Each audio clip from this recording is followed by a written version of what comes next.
National identity? Sobrang napapaisip ako kung ano talaga ang national identity. Ito ba'y dapat makita sa ating kulay, sa ating sinusuot, o sa ating mga pagkilos? Dapat ngayon malaman natin kung ano tayo talaga bilang isang Pilipino. Paano natin may pagmamalaking pagiging isang Pilipino? There are two simple ways to determine what a Filipino is, by his name and by what he eats. Like most Filipinos, these determinants makes us unique. This blending is what makes me a Filipino.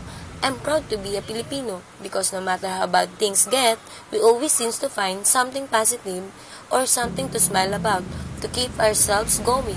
Because we always rise to the occasion, hindi ko pagpapalit ang pagiging Pilipino ko. Lalong-lalo na yung kultura natin. We're a culture of smiles and corny jokes. In other words, this is the importance of reassessing our nation history. I always claim that ours is perhaps the most unique in the world because it is so mangled, so distorted. Even thought we use kutsara tinidor during meals while eating adobo. Mas pinipili pa rin natin minsan ang magkamay dahil masarap pa rin ang magkamay.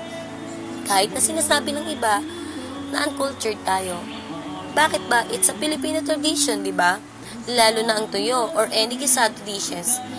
Say para to the jeepney. Traffic, sangkaterbang basura, celebrate the holiday season, and fiestas, of course. Ika nga nila, only in the Philippines lang yan, walang katulad. Our national identity never left us. It has been with us all this time. Tayo lang naman ang minsan nakakalimot dahil sabi nga nila, ang hindi marunong lumingon sa pinanggalingan ay hindi makakarating sa paroroonan. How will we be able to determine where we are going if we don't know where we have came from? We always look into other countries' identity and sometimes try to copy it. We have to calmly accept that the fact the way we have to accept as natural disasters as part of our reality that we are a born Filipino. So, it's time for us Filipinos to make a good identity for a strong nation, for our nation building. Make every Filipino proud, taas noo kahit kanino. We are a country that always has something new to offer, a new place to discover. There are so many things that we can be proud of about our country. We just have to know them.